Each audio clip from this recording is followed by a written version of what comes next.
Welcome everyone to our workshop. We're really happy that you're joining us. And this is a collaboration of three companies. And we're going to talk about real-time analytics.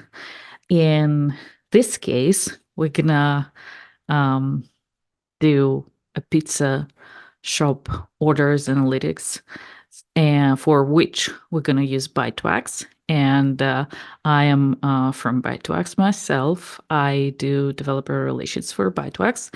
I'm joined by Xander Mathewson. Hey, Xander. Hi, everyone. Yeah. I'm Okay. Xander. I'll be Yeah. speaking later. Thank you. Okay. Then we have Victor from StarTree. Victor, where you are? You were moving around. Yeah, here you are. Yeah, so Victor will be covering the Apache Pinot part, which we're going to use for doing the analytic itself. Yeah, Bytewax was for some streaming, joins, etc. And each of the instructors will, of course, talk in detail about their parts. And then we have Caroline from Streamlit.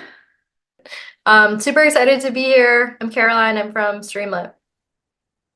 Yeah, so I'm gonna post a link here in the chat so that everyone can see um, the GitHub repo, which we're gonna use during this workshop.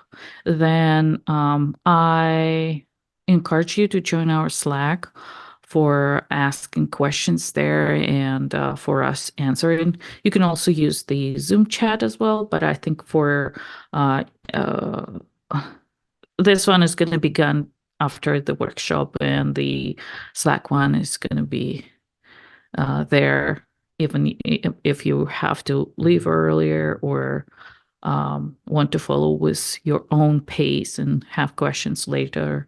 Just feel free to use this bit.ly link. It has all the other helpful links listed. First, I want to talk a little bit about what we're building here today so that you have an idea, and then we'll move to each of the instructors, and we're going to start talking about the building pieces of this application. So like I said before, we are doing the streaming real-time analytics of the pizza shop. So I have I pulled out the repo on my machine, so now I hope you see my screen, and please message me if you cannot see that. Well, I don't see the chat. Yeah. Oh, okay. Yeah, we can see it. All right. So here I just run the make command. So if you check out the repo, you would be able to do the same and see all the things being downloaded and then running the Docker containers and everything. And then we have access to watch what's going on. So we are generating some orders, data about orders and the products. And I use the Red Panda console to kind of look at topics. This is the common products. Yeah, and you can see the JSON. There is a name, description, price, ID, and like other items. Then there are products. These are also have like similar an image, and then there are enriched orders. So Bytewax part is to enrich the orders with the additional information from the topics of the products. So here we can see for each of them. Then all this information about the enriched products and the orders is sent to the Apache Pinot, and we can see them here too, running all smoothly. And we have a few examples of different commands that or like SQL requests that we can run. They're under the demo folder in commands MD, but that's just for you testing and playing with the code in case you didn't like want to run something. You just copy that conveniently into the query console. Yeah, here, and then the run the query. Something happened. Or maybe that's not the table. What am I using? Yeah, you just use the different Yeah. one. You use the Yeah, query I use a different one. from MySQL. Yes, I figured because we saved the users in MySQL. You Yeah. can go into the screen let me and see you will see the this. Yeah. tables. Yep. Yeah, so this one, for example. Yeah, this one was from MySQL. Sorry. Yeah. So on GitHub, actually, you can see the architecture. Yeah, I should have started here. So we have the make it bigger. We have the order service with orders, which sends the information to the Kafka topic, and then Bytewax enriches and combines the information from MySQL about the products, writes it down to the enriched orders topics in Kafka, and then Pinot analyzes everything, and we see the results on the Streamlit, which is the last part, and here it's like live dashboard with some statistics about the latest orders, most popular categories, and most popular items with pictures and whatnot. So while it's a very complicated hello world, as Victor said before. It's complex. It's not complicated. There's nothing complicated here. It's really complex. There's a lot of moving parts.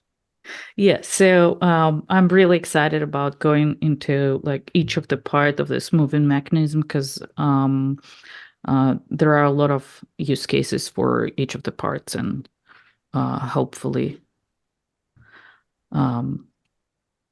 you'll learn something useful today. So with this, I'm gonna pass my mic to Zender, who's gonna talk about the Bytewax part first. Thanks.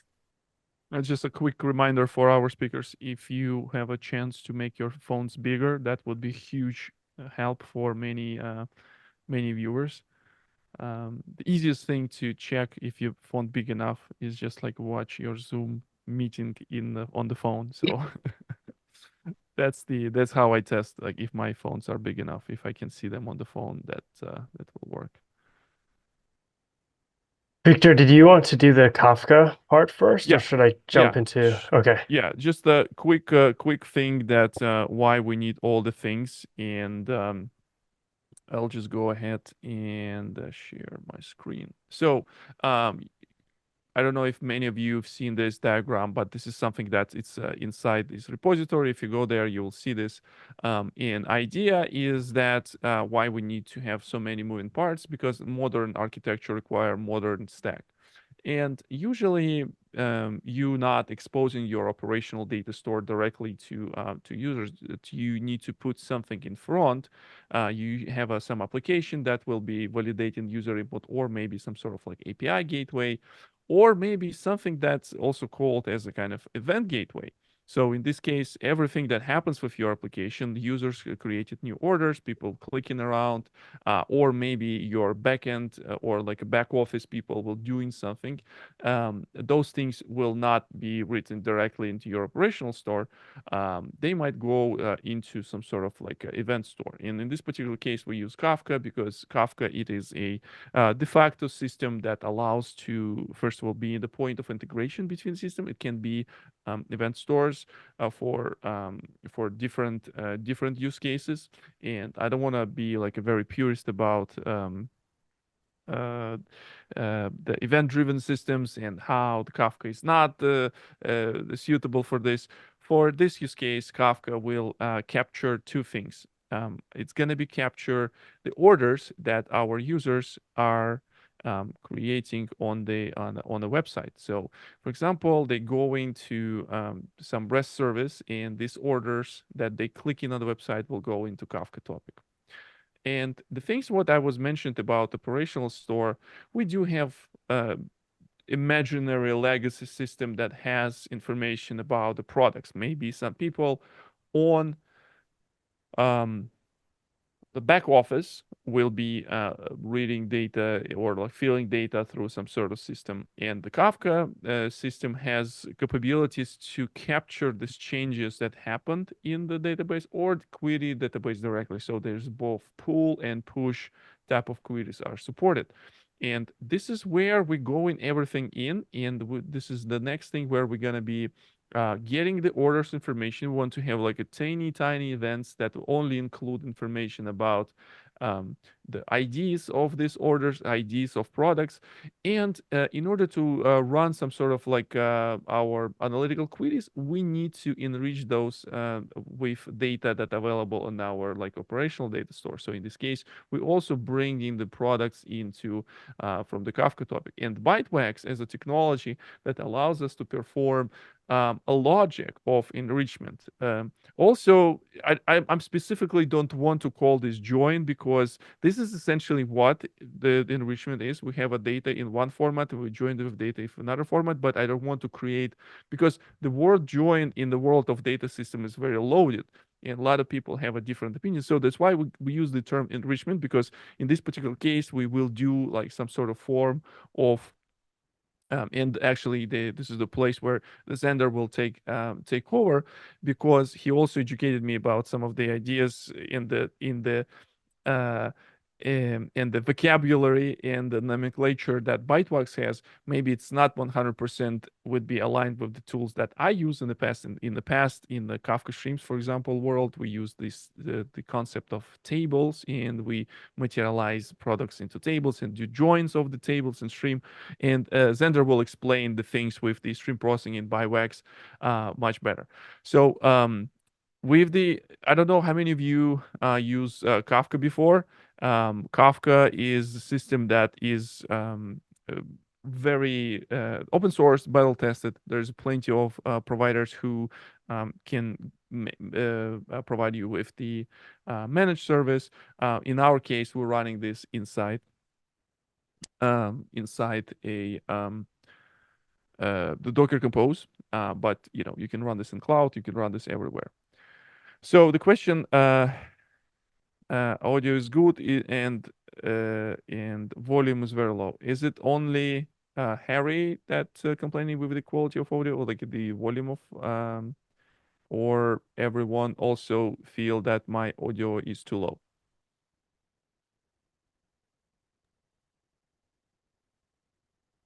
Fine for Okay, me. I can bump again a bit. Let's see if it works. We're good. Perfect. All right. And the I don't use the Zoom to control my settings, so I don't think Zoom is controlling my my I don't think it's on your side, Victor. yeah. I can hear Yeah. you clearly.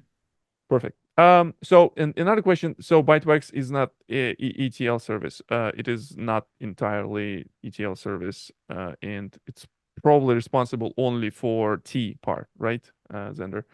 Let me unmute Xander. Yeah, I'll get into what Bytewax is in a second, so I can So answer in this that. model, using Kafka as a PubSub service to manage event forwarding. So, well, you can feels like it's a little bit oversimplification here. To quote to quote Barry Allen from the Justice League, it is not that pops up in the sense of it's not like a messaging system, though Kafka has some sort of the features that can be used in the pops up use case.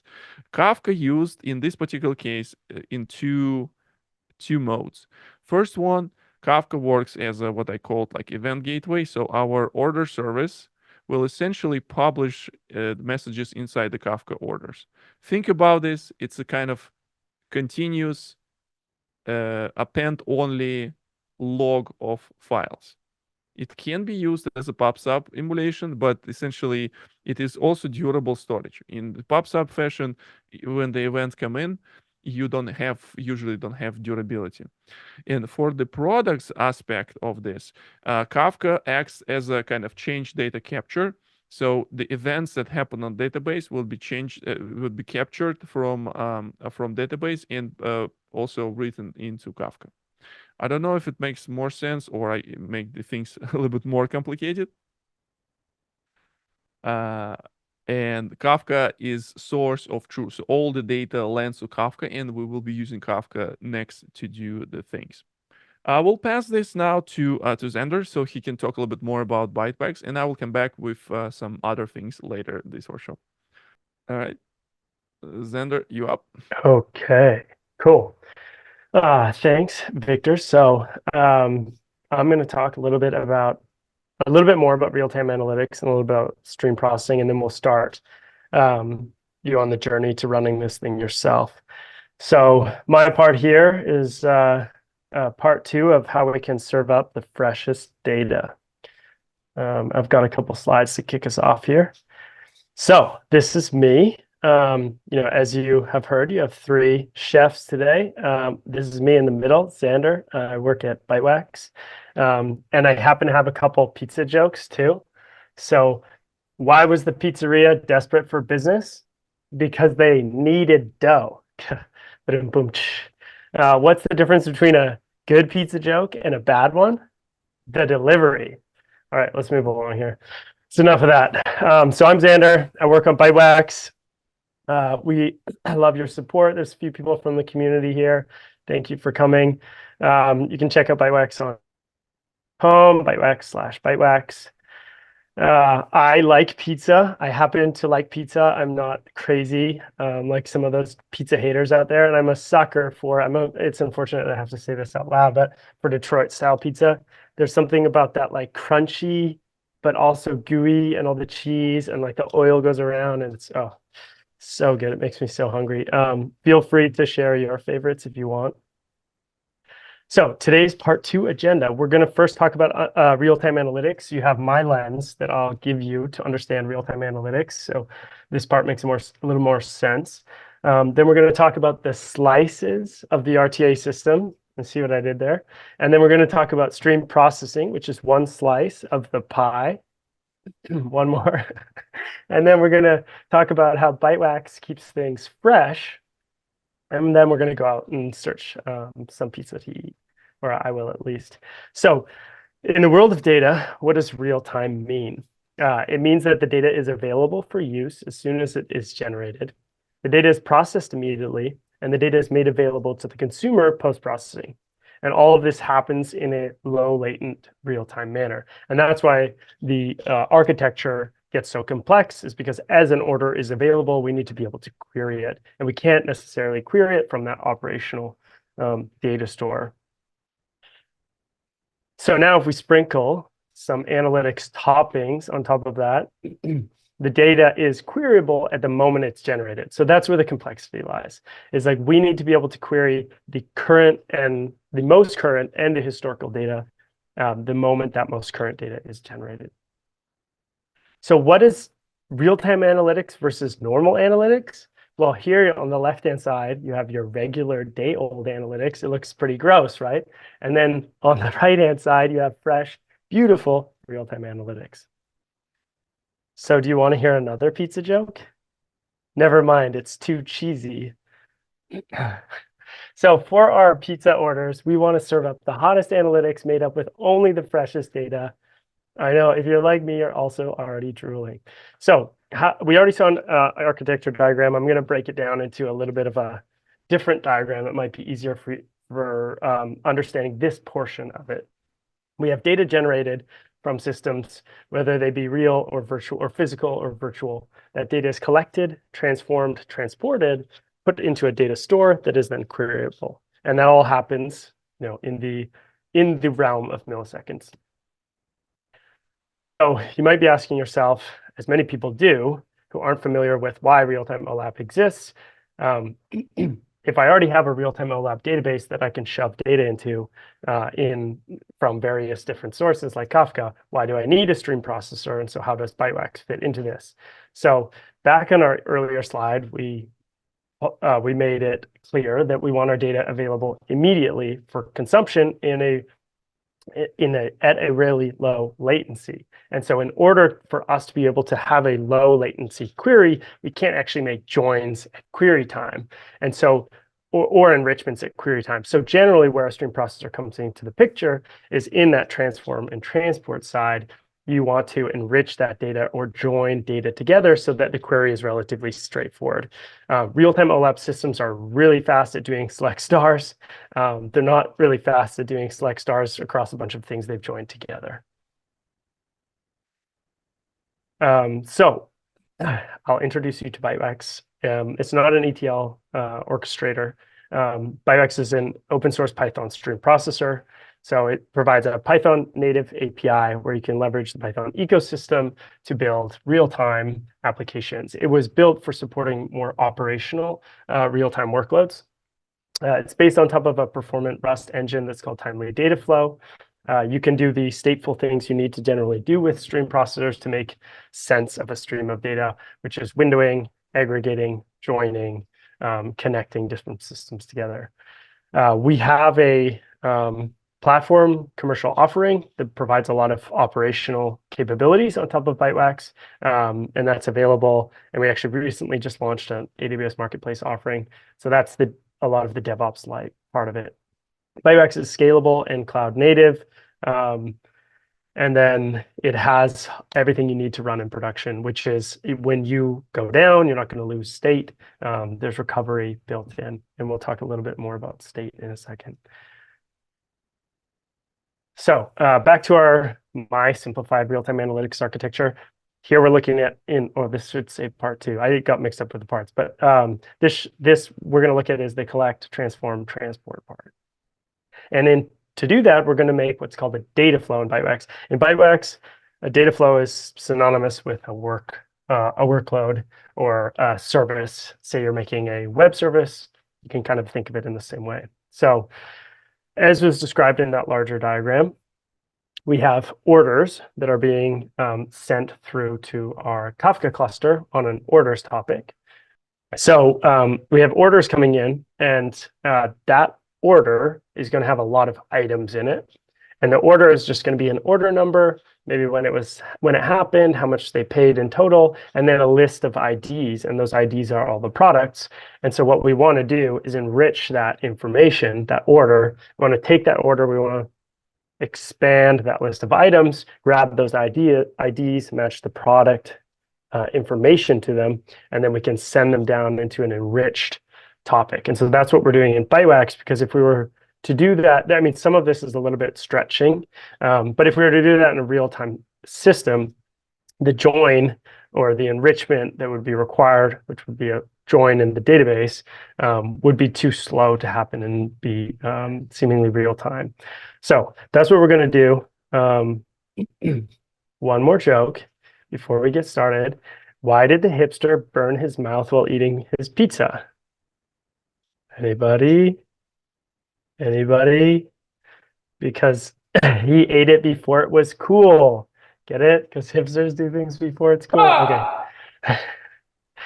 All right, on to the code. So I'm going to shift over here to VS Code, and we're going to walk through steps on getting started. So for this part of the workshop, Can you do font a little bit bigger?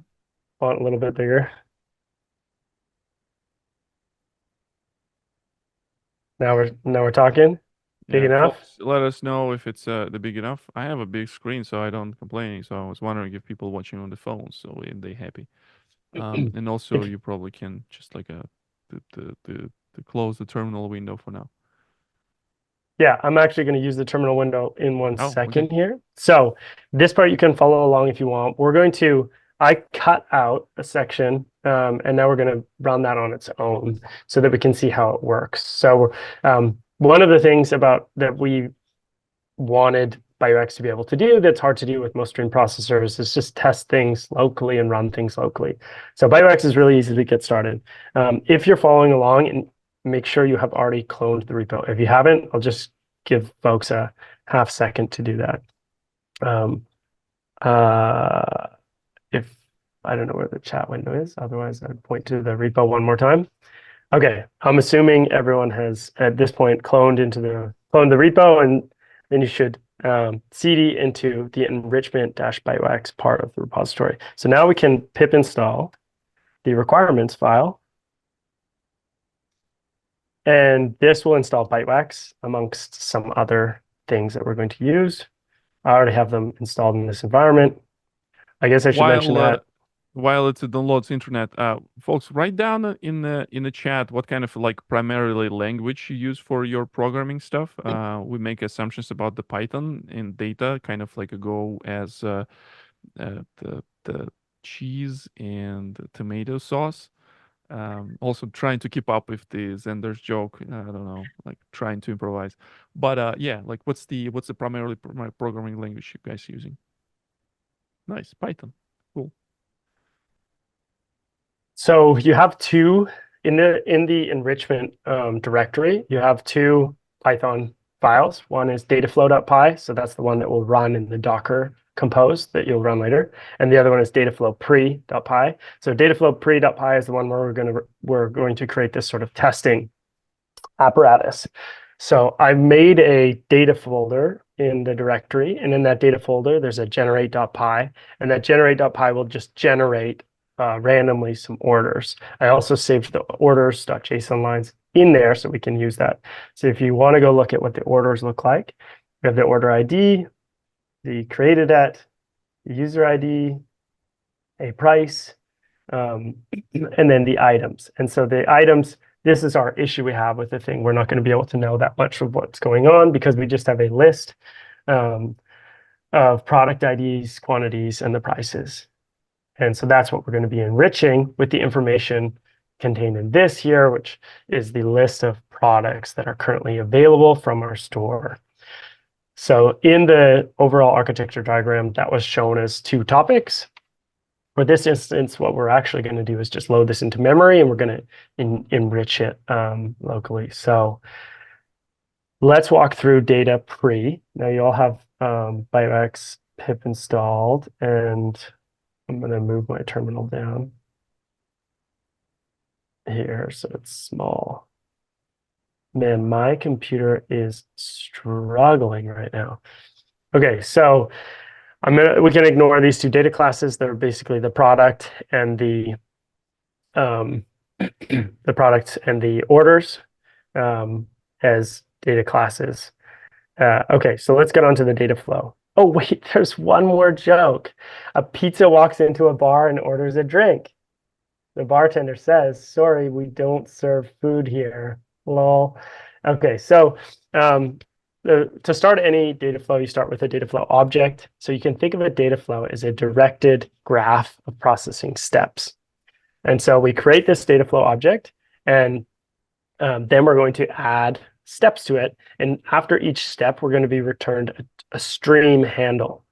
And we'll use that stream handle for each new step. And this is designed this way so you can have multiple inputs. So we could have input 1 and input 2, and we can have separate streams from input 1 and input 2, and then we could join them below.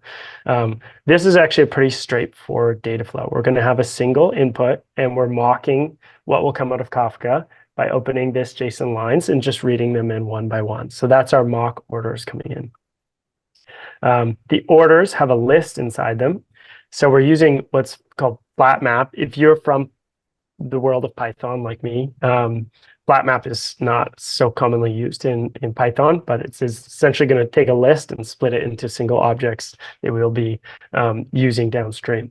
So we're going to take that list of items that you saw in orders.json load, and we're going to send those downstream one by one. Now we're doing some fun that we can do because we're using Python, which is we'll just load something into like global space, memory space of Python, and then we can use those products in an enriched step. So we load the products here from products.json lines, simulating as if we were to take those all from Kafka, or if we were to make a query from the database. And then we run a simple enrichment using a Lambda function here. So in a So these, I should have explained this, sorry. Bytewax has a concept of operators. So operators are essentially the things that control flow through the data flow. And that's why in flat map, we're splitting the items. In map, we're doing one by one. If we used a window operator, we would be batching things into a size session or other type of window. And so that's what the operators are used for. So we have a map operator, very straightforward, one item in, one item out. Operators are passed an identification string, this stream that we're going to operate on, and then a function.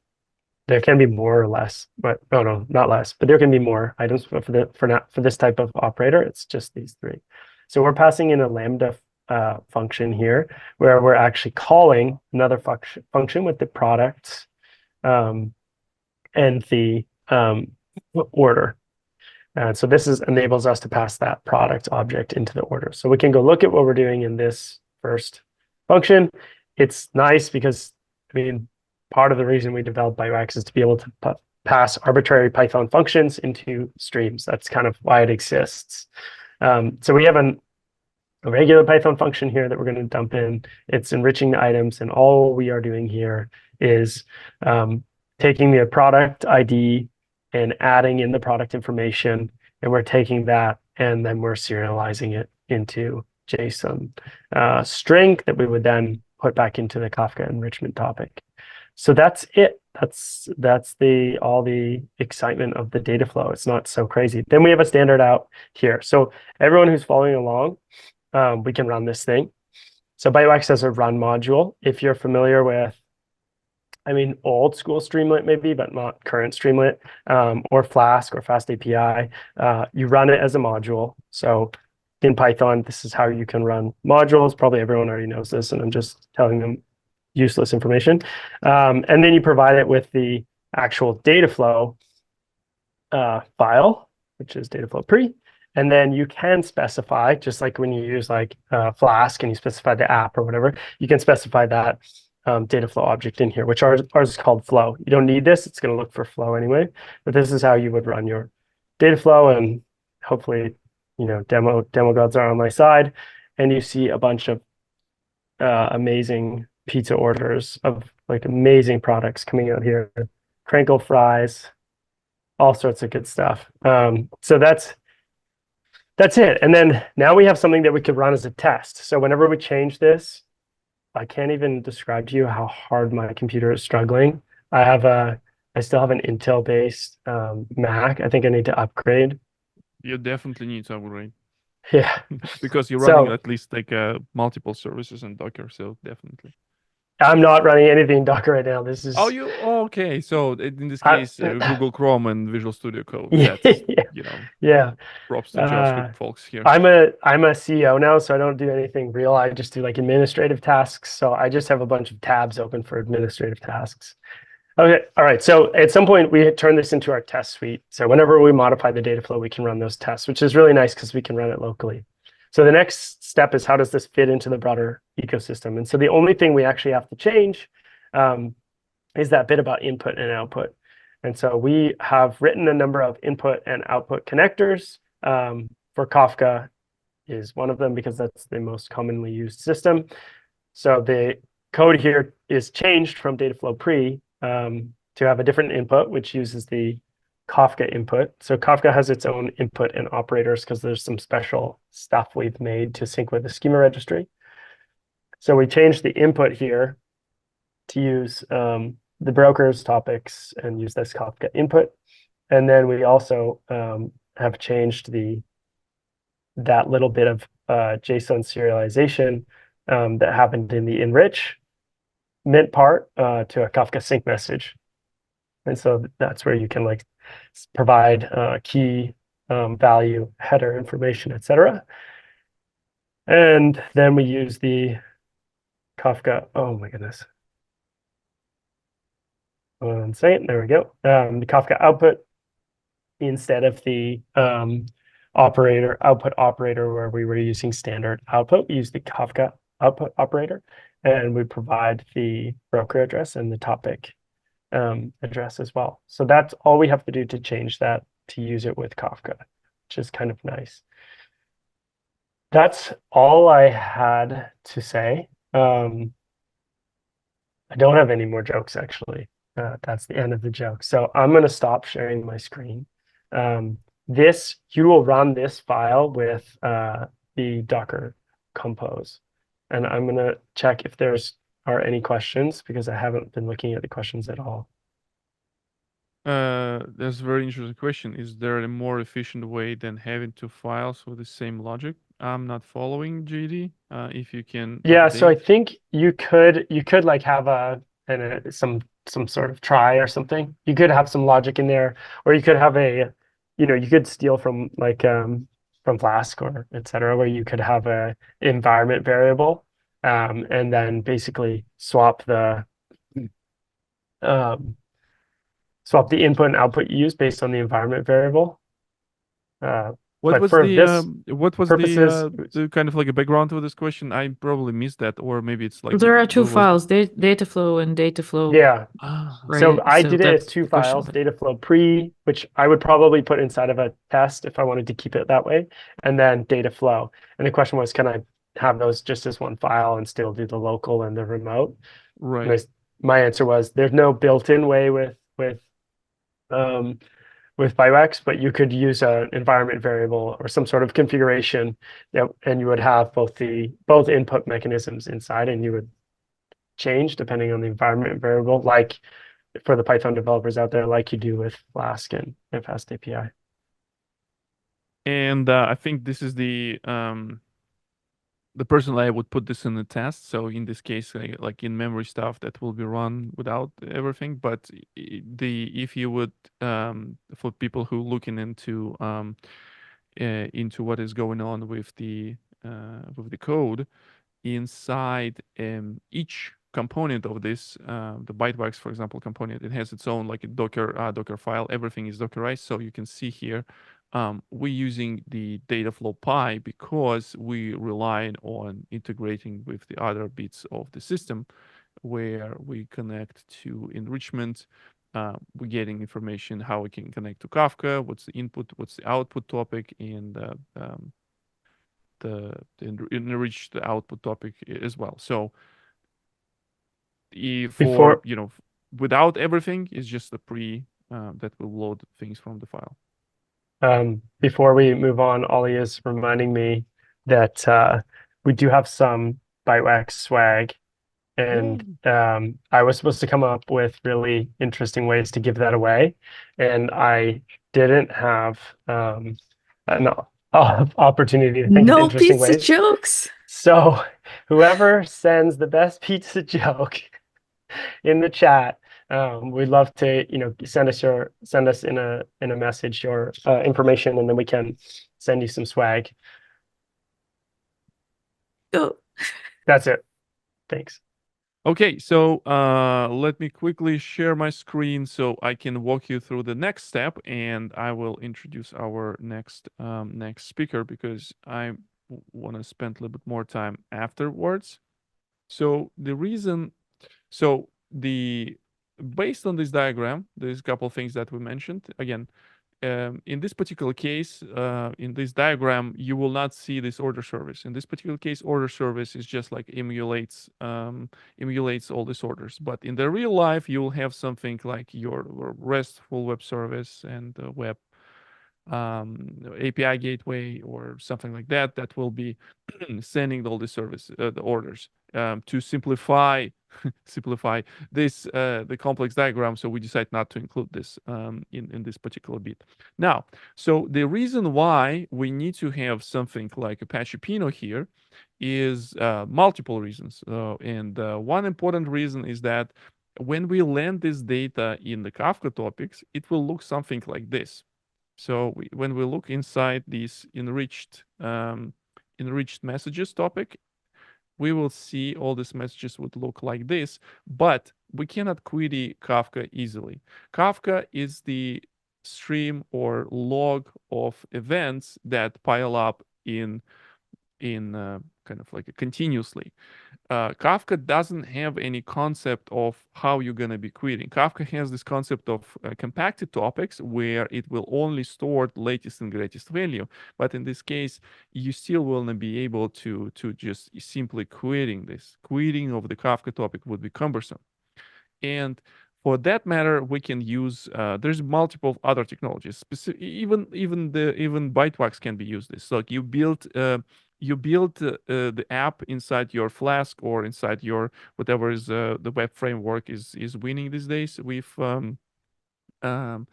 Python, and you can have a library like Bytewax that will be reading data from Kafka topic and materialize it in some sort of dictionary that will be displayed on your screen. But you will not be able to do any querying, like arbitrary query. You still will be relying on the things with the either key value, or you will have some sort of like a latest and greatest value for a particular key. So you have an option to move this data to your, either OLAP database or your OLTP database. So same thing we can use there's the concept of Kafka connector. We can dump this enriched topic inside the database. And after that, you will be able to query this database. So we use Kafka to do enrichment. And in this particular case, you can even say that like why I would need to use Kafka stuff. I can do everything in MySQL.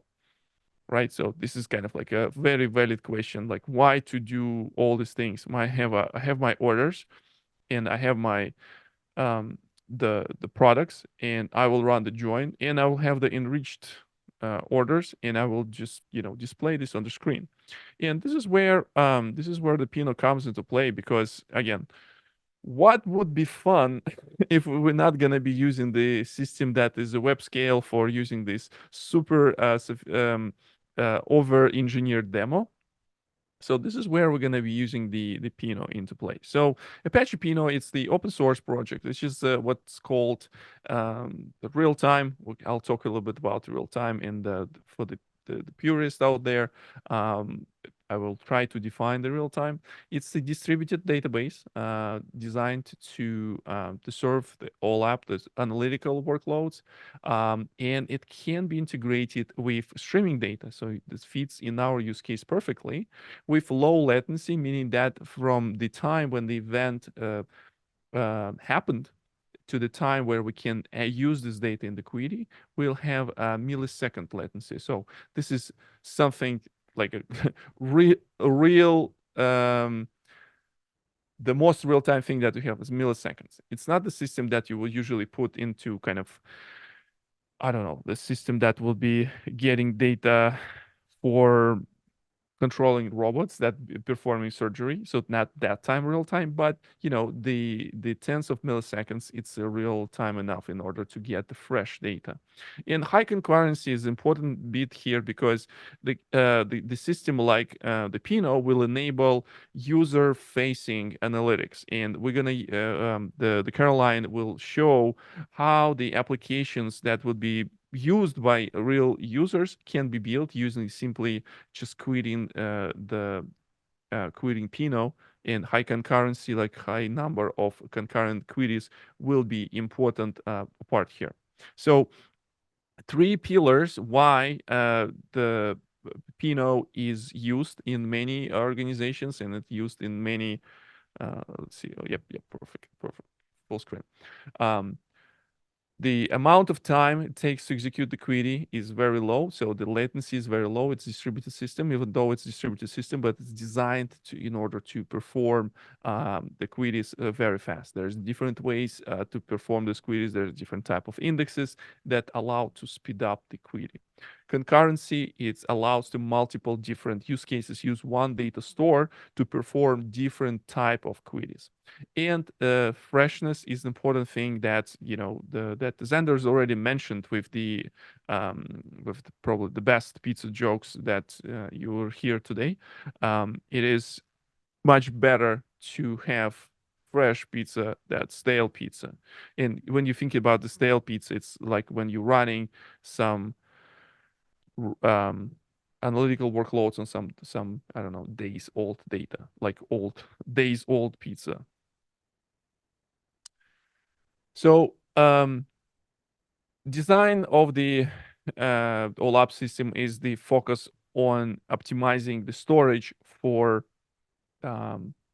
analytical queries, aggregations, all sorts of counts, all sorts of things that allows to perform the query.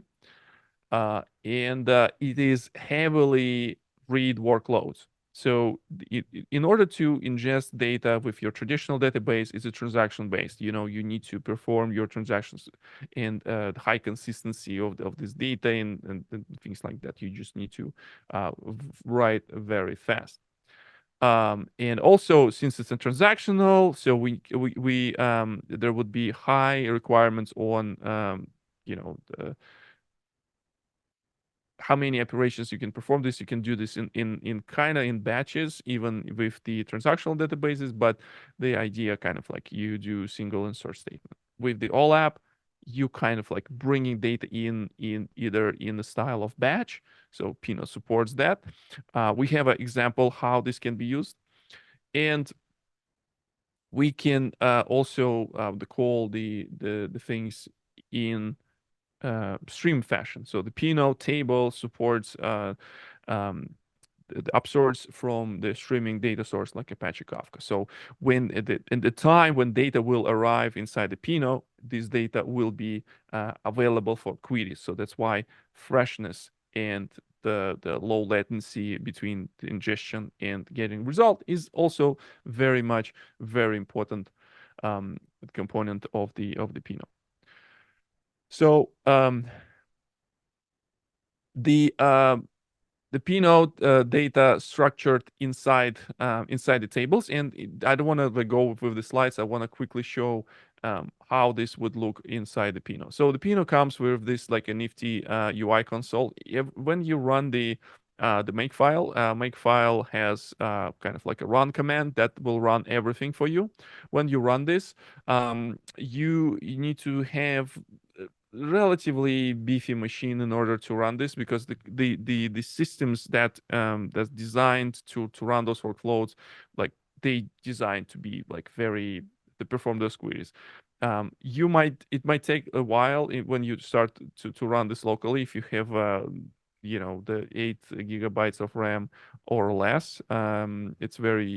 It would be very struggle for this system to run, but it includes three components for Pinot. So it includes a zookeeper that will be responsible for storing some of the metadata for Pinot.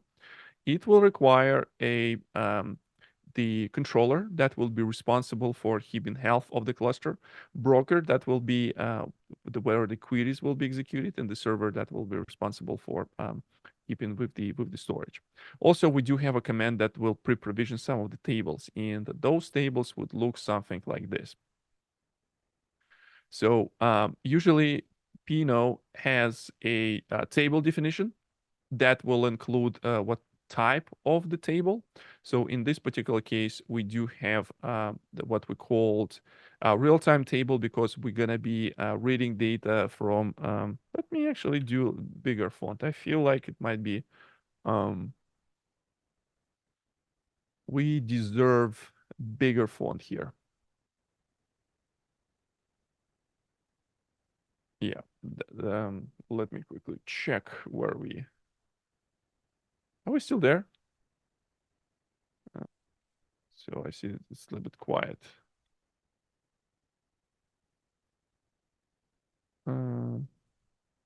Let me see if I see everyone here. Yeah, I still see like 17 people here, and chat still is up. Okay, cool. So the one of the tables that we defined will be reading data from Kafka topics. So from the orders, we're gonna be defining this. And we do have another schema that will define how this table would look like. So in this particular case, the orders would look something like this. And there's a enriched topic that will be also reading the enriched orders topic, and everything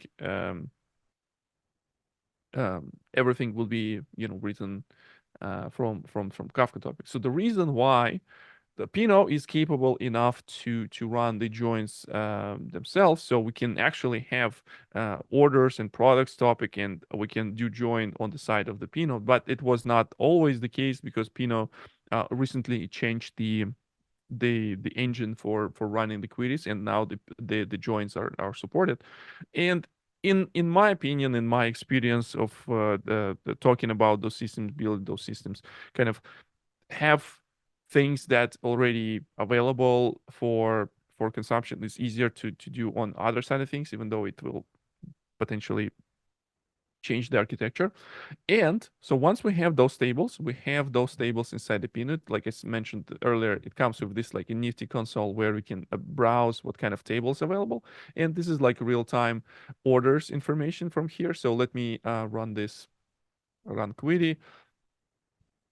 And if I'll do something like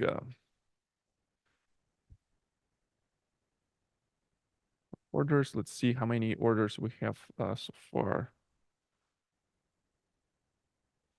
So this is the generated data that comes from the data generator. So this is the number of orders that landed here. If I run this one more time, this number should change, in my opinion. It changed, and we can see inside, if I go to our orders topic, we can see approximately what's the size. Let's see. Configuration, I don't see it. Yeah, so the roughly 100,000. Let's see if we have a similar number. Yeah, we have a similar number from the Pinot. So data generated on the Kafka side, it will land inside the Pinot. And we also do in enrichment. If I'll just do count,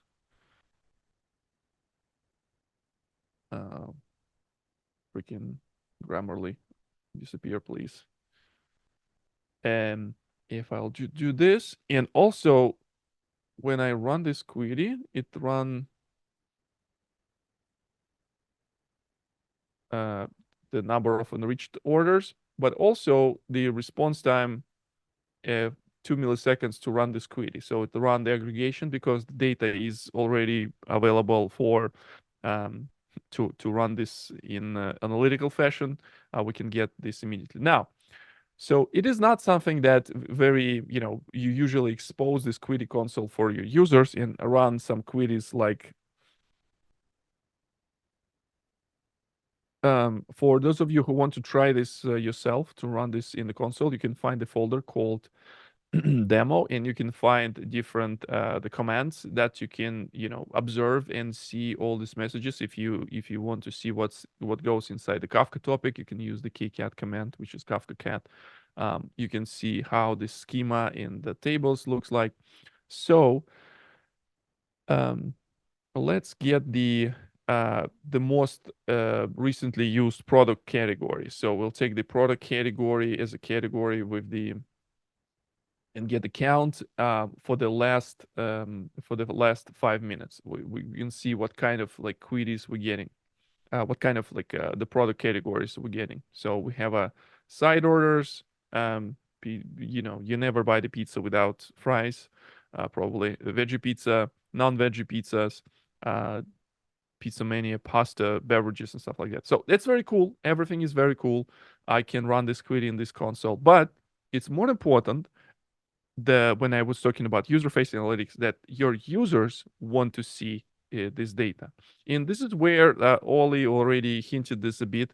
This is where this very nice dashboard comes into play. And I really want to pass the microphone to Caroline to talk about what makes it possible. Spoiler, Python integration, Python driver for Pinot, and awesome framework called Streamlit that allows to have these beautiful dashboards instead of like going to this like the weird looking the web console. We have very nice thing that you can play on your iPad. You can put this inside your conference room or somewhere in the hallway, and the people would know how you doing, because we can run these analytical queries about the revenue, how much was sold, how many orders per second we executed. So I'm stop sharing. I'll try to go over the questions in in the chat. Ollie, do we have any like a very good questions that might potentially have We on? have really good jokes. Oh, very good jokes. Okay, so because the Xander the announced that Yeah. there will be swag for best jokes. Yeah. You should also announce something about your swag. Victor, there was a question Yes. before you give out your swag. There was a question about how folks can join the Pinot Slack, and I said Yes, there's a I StarTree will. Slack, but I don't I have a will. link.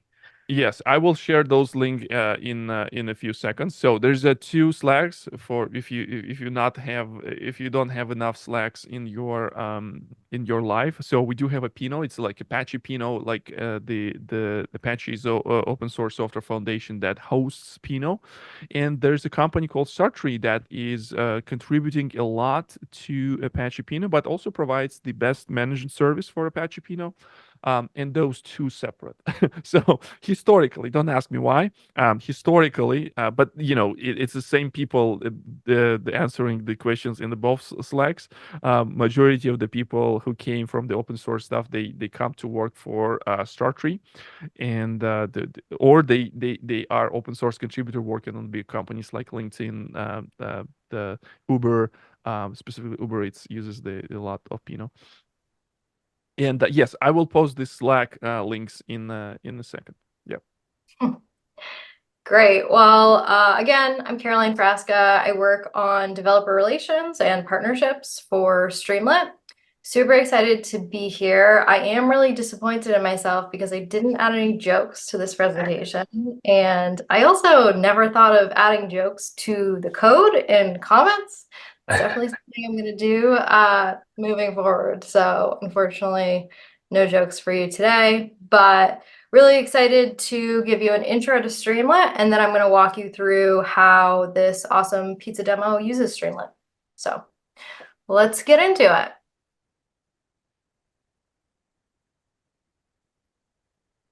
So taking a step back, let's kind of set the scene here with the problem that Streamlit is solving. At a lot of companies, sharing data insights across teams is a super frustrating problem. And this is because the tools that data scientists are often most comfortable with, they're not necessarily easy to share with non-technical coworkers. I'm talking about Jupyter notebooks, Python scripts, you get the picture. So many of the tools that would actually be more user-friendly for you to share across teams, like a Flask app, for example, they're not super easy to build. They're definitely not easy to deploy. And suddenly your data science team is spending way too much time figuring out how to build and share an aesthetically pleasing data app when they really just want to spend more time on their core job on data science. So this is where Streamlit comes in. And basically, Streamlit is a faster way to build and share data apps. So for data scientists and for AI or ML engineers, Streamlit is an open source Python framework that delivers dynamic data apps with just a few lines of code. Streamlit's really intuitive syntax allows you to build really quickly and really easily super polished UIs. Streamlit apps are built in a language that typically most data scientists are already comfortable with, Python. Streamlit syntax is guessable, it's opinionated, and it's really user-friendly. So when you're working with Streamlit, there's no backend CSS, HTML, or JavaScript experience required. You can build data apps completely using Python. It's also ridiculously easy with Streamlit to add interactivity, layouts, and even themes to customize your Streamlit apps. Streamlit is immediately operational in your existing data-centric workflows, and this is because Streamlit is a Python framework. So it's already compatible with your favorite Python libraries such as Altair, PyTorch, Vega Lite, and obviously many, many more. But pretty much anything you can do with Python can also be done in a Streamlit app because it's really just a Python framework. Streamlit also works seamlessly with your favorite AI tools like Llama Index, Pinecone, Weaviate, OpenAI, and LangChain, and honestly, a ton more. Those are just a few. So you can head over to streamlit.io/generative AI for hands-on examples of AI apps using Streamlit. and to learn more about our integrations with these tools. But honestly, with a lot of them, again, they're just Python libraries or they have a Python wrapper. So there's a lot of the time not even a real integration needed. Streamlit's API is made up of what we call widgets, which basically encompass fully baked functionality that you can add to your app with just one line of code typically. So for example, if you want to add a text input box to your Streamlit app, it's as simple as writing st.text input and passing that function a string for the label of your text input box. And then when you want to retrieve the current value of that widget, there's no complicated getter or setter functions for the widget. All you have to do is reference the name that you've assigned the widget, and that's how you get the current value, which is one of my favorite parts of Streamlit because it just makes building out more complicated apps super simple. And once you have the basics of Streamlit mastered, there are tons of ways to take your apps to the next level. Multi-page apps are a great way to build those more complex apps with multiple sections. Features like st.columns and st.container make it really easy to organize your app's layout. And custom themes are a great way to control the colors and even some of the basic fonts that you're using in your app. And if you're itching to build even more custom functionality into your app, you can actually use JavaScript and HTML to build your own custom component, or use one of the many existing components that have been built by our community. And these basically extend the functionality of Streamlit's Python library even further, with things that folks kind of wish were in the library, and maybe at some point we end up building it, or things that are even beyond what we might build eventually, to even new and creative functionalities. The Streamlit Gallery is a really great place to get your hands on tons of public Streamlit apps. And a lot of these apps, the GitHub repos are public, so you can fork them or clone them and start building on your own. Streamlit is also used by some of the world's top data science groups. We actually just recently interviewed Dan Miller, who is a staff data scientist at Airbnb, and his team at Airbnb they're basically like super users of Streamlit. They've built pretty much 100 Streamlit apps internally. They built their own deployment system, and they shared a lot of really interesting details about why they find Streamlit so valuable. And in just a second, I'm going to play you a clip, which I'm hoping the audio will play from. But this clip does a really nice job of summarizing why so many data science teams find Streamlit extremely useful. So just let me know if this... Also, the lingua franca of data science and machine learning tends to be Python or Jupyter notebooks. And I cannot share to an exec a Jupyter notebook and say, hey, look at this.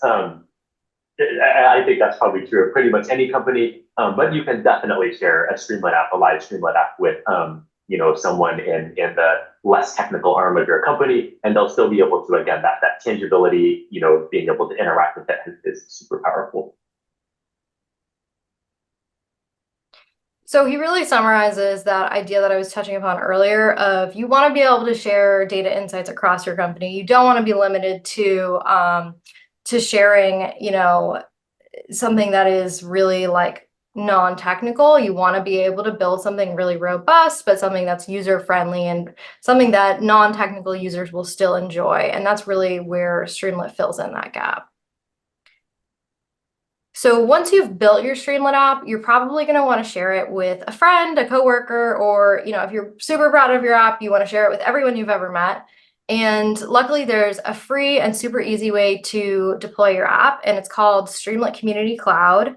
It's run by Streamlit, and it allows you to deploy one private app and unlimited public apps for free. And deployment is super fast and simple. You just connect your GitHub account and select the repo that you want to deploy from. And then if you need additional private apps or resources beyond what Community Cloud provides for free, there are also a few options for that.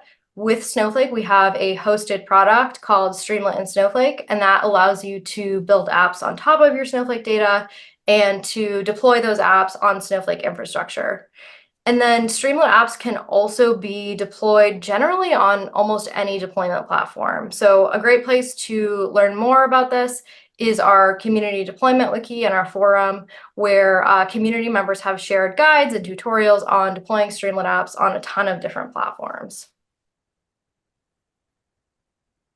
And one of the best parts about Streamlit is really our community. So we have a super active community forum, which is the best place to start if you're stuck or you have a question, or you're trying to run this demo after and you have a question about the Streamlit app. Definitely head on over to our forum at discuss.streamlit.io. Chances are someone has run into a similar problem in the past and can help you out there. Our creators program is another great part of our community, and it highlights community members who have set themselves apart through helping other users in our forum, building amazing apps, building custom components, and much more. So you can learn more about our community programs on our website there as well. And getting started with Streamlit is incredibly fast, incredibly easy. Just head over to the command line if you want to develop locally, pip install Streamlit, and then you can enter Streamlit hello to run an example Streamlit app.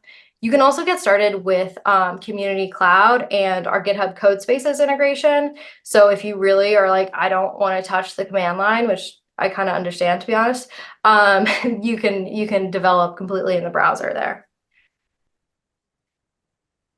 So now that you know what Streamlit is, let's talk about how Streamlit is used in our pizza demo. So in this demo, Streamlit is obviously the interactive data app, the front end that's allowing you to actually look at all of the data, look at the tables of the most popular items, the most popular categories, the latest orders. We're also allowing our users to be able to select whether they want to auto refresh the app to reflect the latest data. They can adjust the refresh rate in seconds, and they can also choose the time period that they want to display data over. So if you want to look at the past 1 minute, the past 5 minutes, the past hour, etc. And then you're going to, as I mentioned, be able to view metrics based on that time period, the graphs, and all of the tables. And I don't know if, Caroline, you're going to mention this, but I believe this is that the built-in feature in Streamlit that you actually can record a screencast out of the app. This GIF is not, but you definitely can do that in Community Cloud. There's a built-in feature to record a that's a very cool thing. So just to break it down, I want to walk you through the different features that we're using here. So we've got like a little doodle here just to kind of show you what features are being used in each part. But starting at the top, the features doing really like the heavy lifting here are st.plotly chart, st.data editor, st.metric, and st.container. Those are really the main players here, but we're also using info, expander, toggle, number input, radio, and title. So really a ton of different features here. I'm going to walk you through some of the main features that we're using and how we're using them, and then I'll run through the code at the end, but I just want to take you a little bit deeper on some of these features. So one of the primary features we're using is Data Editor, as I mentioned, and it allows you to display pandas data frames, but also a ton of other data structures like NumPy arrays, PySpark data frames, Snowpark data frames, in this really nice table-like UI, where you can also optionally allow users to edit the table. And so that has been like a super highly requested feature for Streamlit for several years. That we haven't been around for that many years, but for a lot of the years that we've been around. So this is one of my personally favorite features. And one important part of Data Editor is called column config. And so you can basically use this configuration.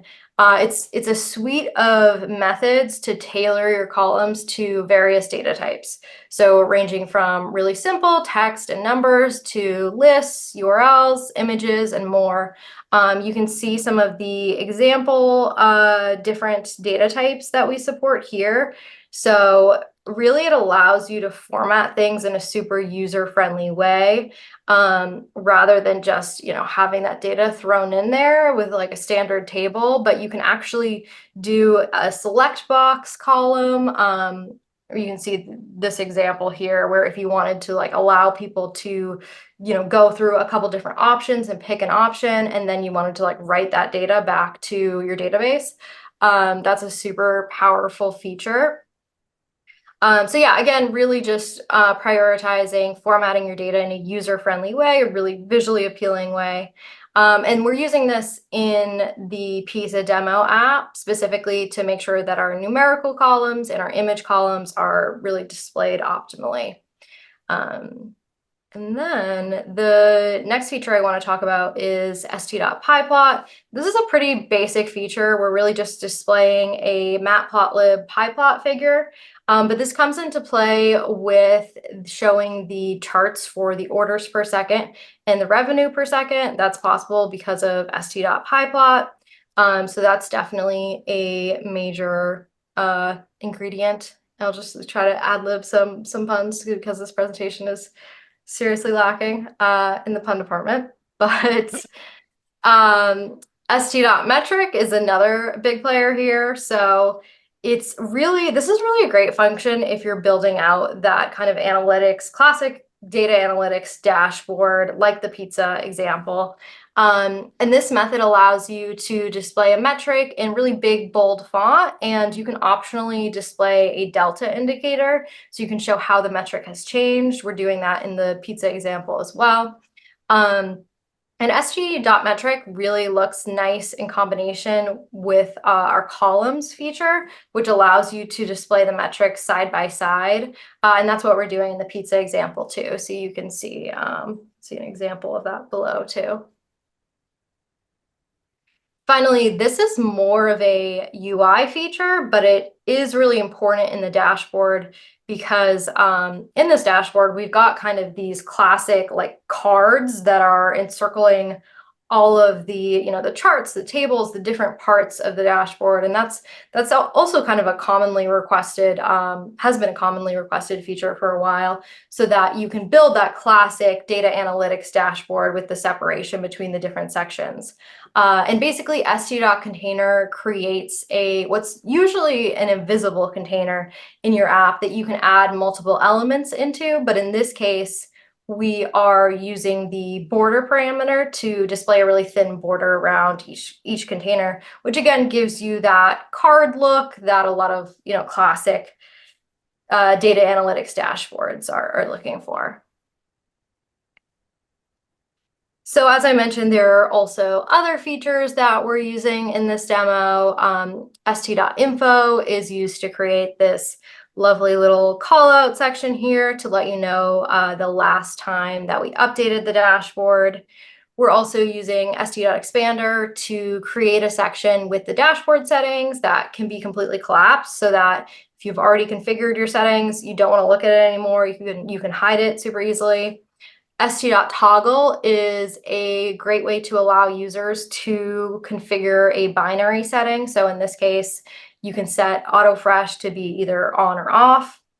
And st.number input allows you to adjust the refresh rate and set it in seconds. And then finally, st.radio is being used to configure the time period over which you want to display data from. So one other part of Streamlit that I want to touch on with the goal of explaining how we handle this part of Streamlit in this demo is Streamlit's execution model. Streamlit has a pretty unique execution model where basically anytime that something needs to be updated on the screen, your entire Python script reruns from top to bottom. This model is really helpful for a lot of use cases, largely because it allows you to avoid event handling logic that a lot of other frameworks you would have to deal with. It's kind of a pain, honestly, so you don't have to deal with that with Streamlit. But there definitely are use cases where you're going to want to modify this execution model. And luckily, we provide multiple different ways that you can go about this, that you can kind of handle the execution model. And I'm going to run through some of them pretty quickly. But but Streamlit's caching methods are one way to do that. So we have two caching methods, cache data and cache resource, and they allow you to store the results of slow function calls so that you only need to run those functions once, which obviously ends up making your app faster, but it can also help you persist objects across reruns. And then Streamlit also has a method to rerun the script entirely called st.rerun, and a method to stop the execution completely of the script called st.stop. And then session state is a way that you can share variables across reruns of your Streamlit app for each user session. So that's another way that you can persist information across reruns of the app. And coming soon, actually, we have a really exciting feature that has also been a long time feature request in our community called partial reruns. And this feature will allow you to turn any function into a Streamlit container that runs independently of the wider page, the wider Streamlit app. So in the future, we would implement this demo using partial reruns, but for now, we're using a workaround that I want to explain a little bit further. So how does this app handle Streamlit's execution model? In this demo, when you click the auto refresh toggle, an item in session state, that feature I just mentioned that allows you to persist values across reruns, it gets set to true. So auto refresh is true. And then at the very end of the script, we check the value of auto refresh. And if that's true, then we delay the execution depending on what the user has configured the auto refresh rate to be. So, if it's 2 seconds, wait 2 seconds. And then we use that other feature I mentioned, st.rerun, to rerun the whole app. So when you rerun the entire app, we'll get new data, everything will update, we'll update the time that it's been up. This app has we've last pulled data at this time. And so that's basically how we are getting this real-time analytics dashboard. But in the future, you would be able to implement this with partial reruns. So now that you hopefully understand what's going on behind the scenes of this app, how could you also take this app to the next level? There are two major opportunities that I see with this demo if you wanted to expand it.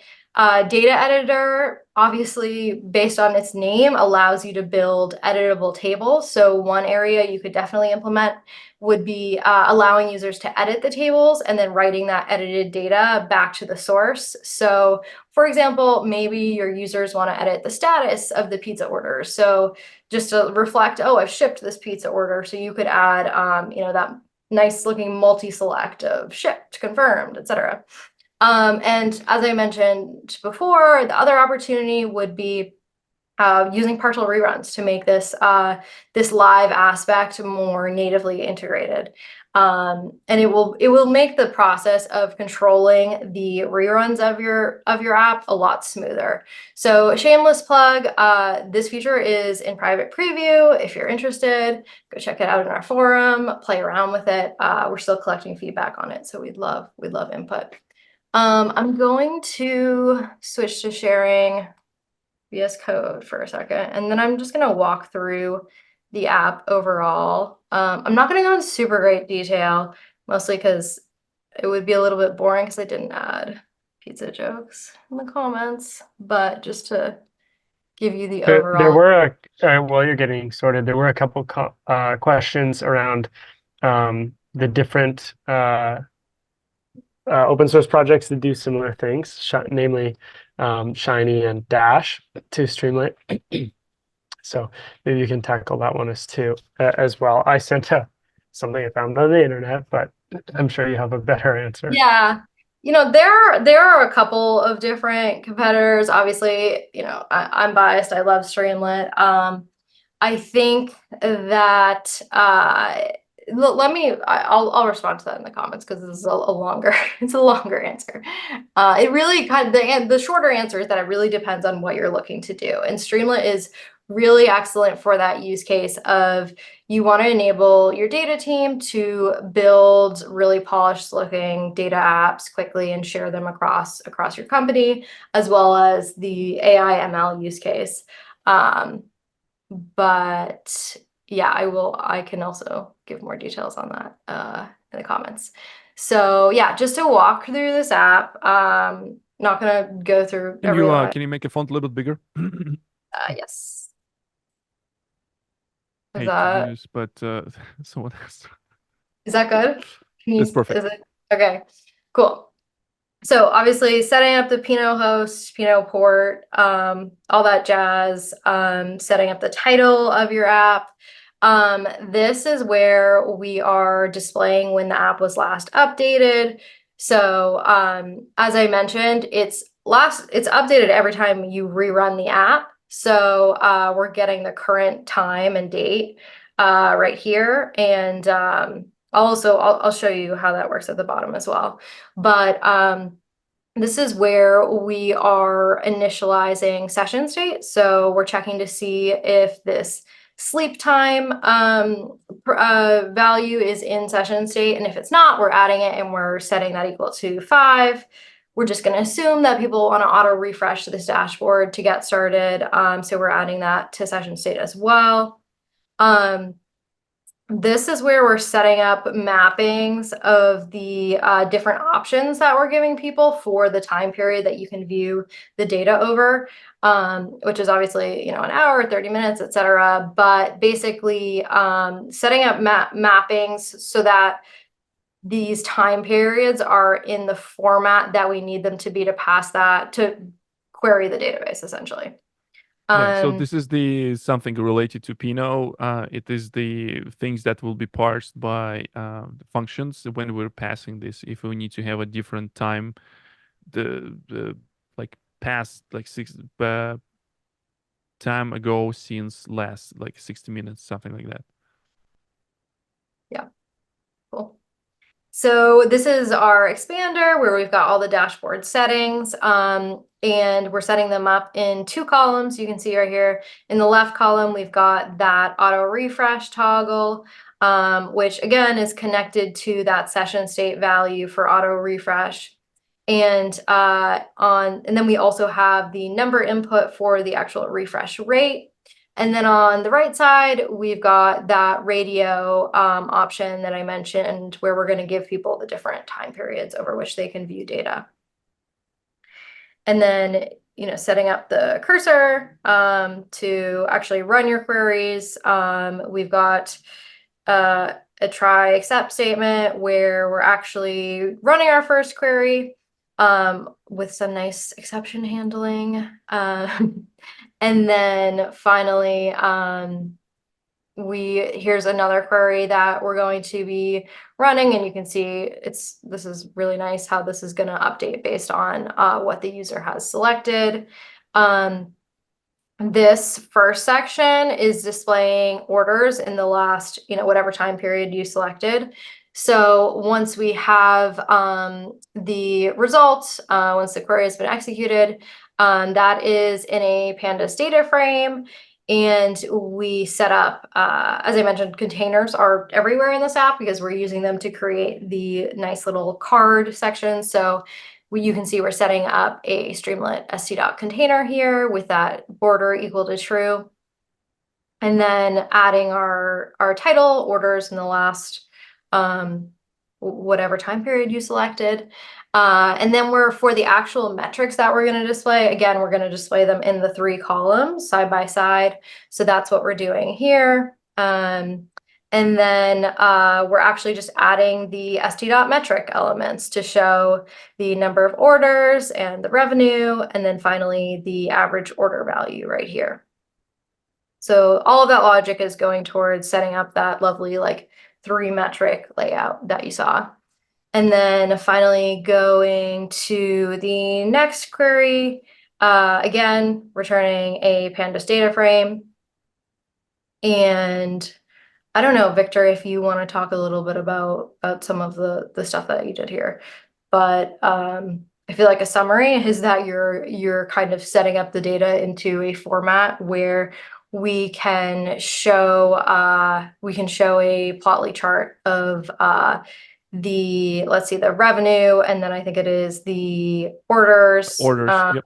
Yeah.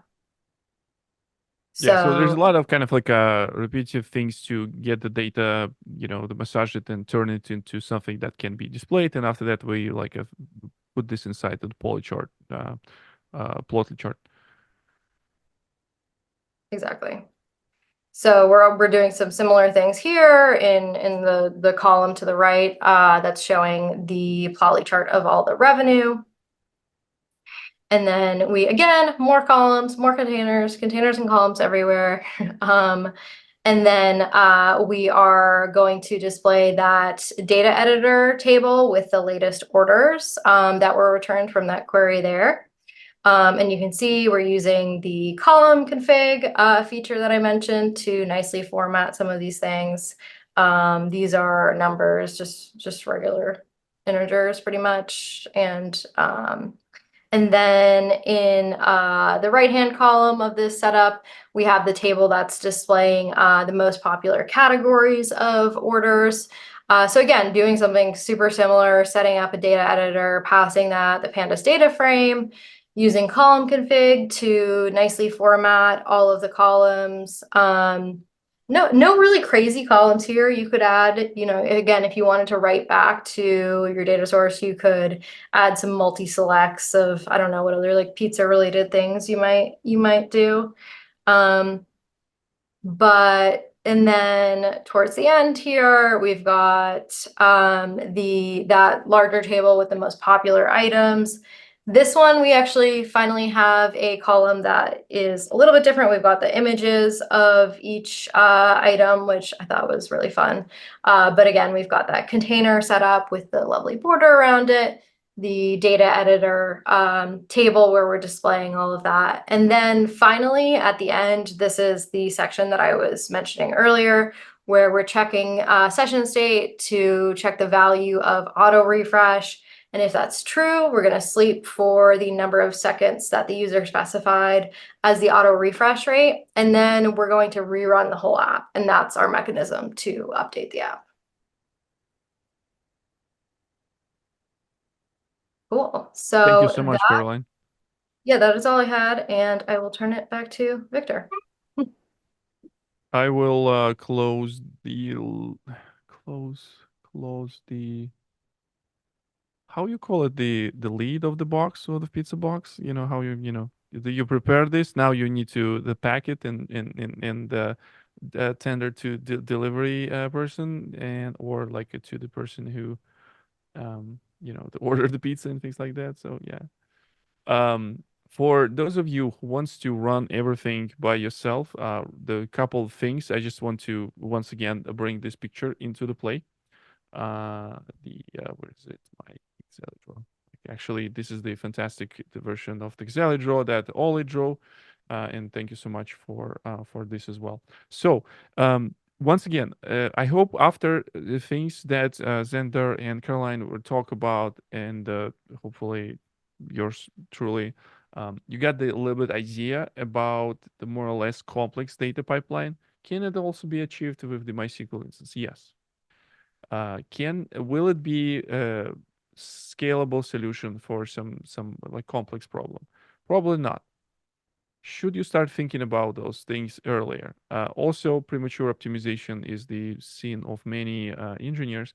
However, in this solution, we wanted to demonstrate the complex data processing or data pipeline design that you might encounter in your real life. I don't know what's the experience of the group in terms of like implementing those systems or supporting the similar kind of pipelines or just like using this for educational purpose.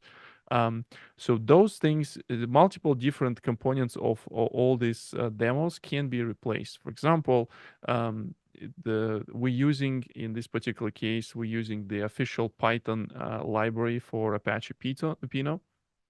Integrates with Pinot, and that's why we were able to very easy. I want to like emphasize this point that Caroline made, that since the Streamlit is the Pinot, the framework, so any libraries can be easily used. So there's no problem to connect to the system. So if you have any other analytical database you want to swap, if it has a the Python driver, it can be easily used for this. For my like Java friends, we do have a Java JDBC driver and some Java API, and we also have some experimental native Golang clients for Apache Pinot. So yes, some of the components can be replaced. For example, I know that many people are looking to implement their systems using not Kafka, maybe something like Apache Pulsar or something with um, uh, the Kinesis in AWS or something like that. So it also can be used in this particular situation. The Pinot has the connectors to Pulsar. I hope the Bytewax also has the connection to Pulsar. Xander, do you have the connection to Pulsar? Well, we can use the Pulsar has the Kafka API Oh, compatible. yes, like It's silly not me, fully exactly. compatible though, Yes, so there are some yes. subtleties there So because it requires acknowledgement. And that's actually something in Bytewax you can't do exactly once processing for the acknowledgement today, but in the next big release, we'll have two-phase commits, so you can do exactly once guarantees for act-based sources and syncs too that require that for transactions. yeah, that's very cool. I forgot that Pulsar has a Kafka interoperability layer. Um, and so the things what the Caroline mentioned with the kind of like after refresh app and things like that. So it's also not a problem for the Pinot. So it will not be hammered by the app refreshes and things like that. In real world scenario, you probably need to maybe figure out the way how your front end will be reaching to this database. But we do have examples where like we're running like 100,000 queries per minute, and the Pinot still running. As a matter of fact, I was surprised. I usually I don't like to brag about the kind of like use cases, but since we mentioned that the Uber, and I mentioned Uber without a joke, so the Uber actually uses for restaurant manager in Uber Eats. So every restaurant who the connected to Uber system, they see what is going on with the orders. They use Pinot. Also, the every time when you open your Facebook and you see notification somebody saw your profile, this analytics was the first use case how the Pinot was developed and introduced. And after that, multiple we spoke with Oli today about the cool feature of analytical feature of following some of the competitors on the LinkedIn. This feature is also built on top of Apache Pinot. And this is super cool. If you're interested in this type of jazz, we are planning to do a real-time analytics summit that's going to be later in May. You can find information on our realtimertasummit.com, or if you're interested to come, write me DM on Twitter. I will find you a friends and family discount if you really want to come and learn about like real-time analytics and stuff. So with this, you all have a GitHub link. This GitHub link is not going anywhere. Not this one, this one. So there is a great question actually about how Please. you would deploy this demo in production. Uh-huh. You just like get the beefy instance on AWS and run Docker Compose then, and this is how you win the I'm kidding.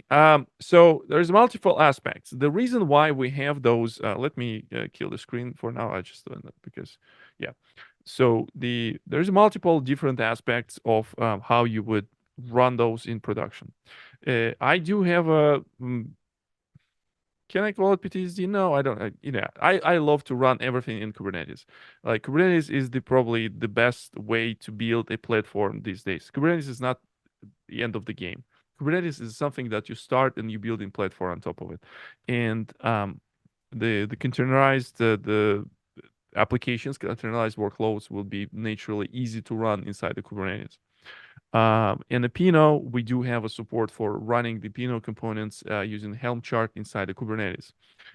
Every application that we have here, Streamlit application, the Bytewax application, are Dockerized. So you can build those images, push to your Docker repository, and after that, deploy this into Kubernetes. This is how I would do this. If you ask in a kind of like advice from from the person with the Kubernetes PTSD. I love this system. The managed service is definitely for help. Caroline mentioned that Streamlit has managed service. I mentioned that we at the StarTree we have a managed service for Apache Pinot. The I'm sure Xander and Oli brewing something in the Bytewax to have this also on the managed service side of things.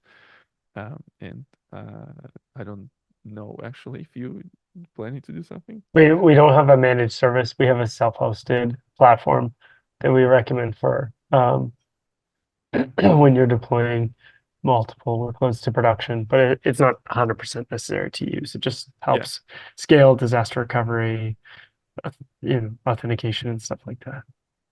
Yeah. So I think in certain senses, Kubernetes would be the best, but I would not recommend to make any stateful workloads like database or Kafka server or Pinot your first project.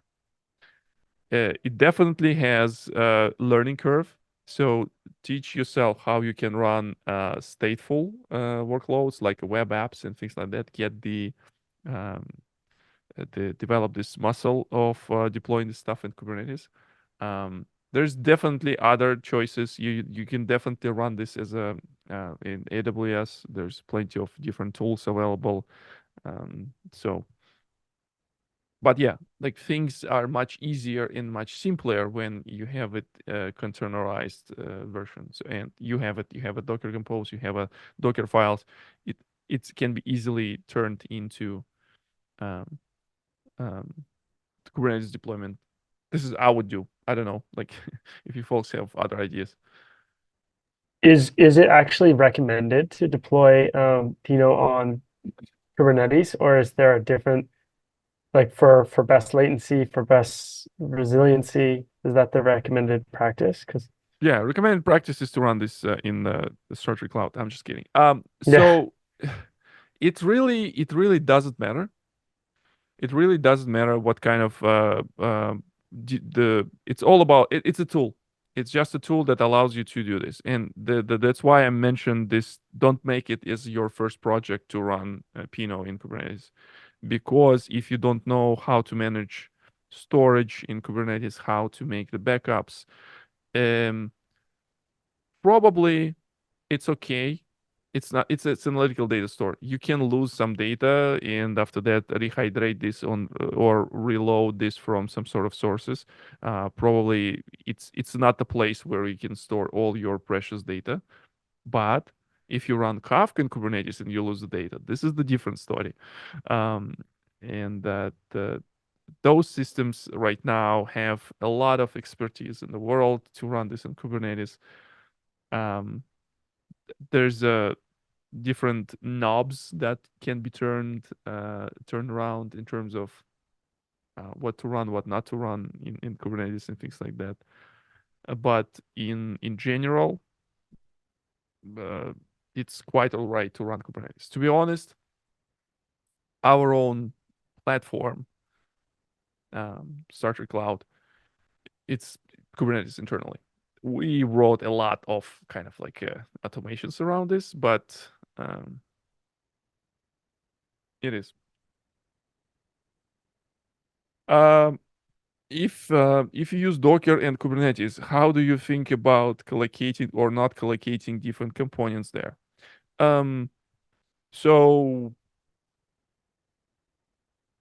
you don't have much of the control except some sort of tolerations when you deploy things in the Kubernetes. You just will be relying on the way how different nodes will be placed inside the Kubernetes cluster. You can hint to Kubernetes to do certain things, like with daemon sets, with the stateful sets, and all these kind of things. Yeah, just like we do have some documentation around the production deployments and like what kind of recommendations we have there. So those information available on the Pinot website and dev.startree.ai. Reference architecture. So I don't have it on top of my head, but like if you join the Pinot Slack, definitely we will be able to to share something with you. I'm pretty sure that we do have it somewhere. I just don't want to like spend the time right now Googling, but this is a very good question to some of the things to have in the future.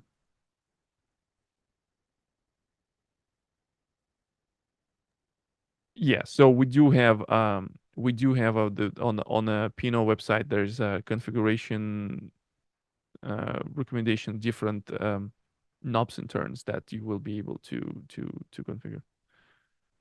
Yeah. So thank you so much, everyone, for attending, and thank you for your questions. Again, I'm posting the link where you can find everything, the GitHub repo, the Slack, and also we will be posting the videos shortly. So you can find them on our YouTube and through social medias. And I hope we'll build more exciting things with streaming technologies and Streamlit. And see you again for other workshops. Thank you.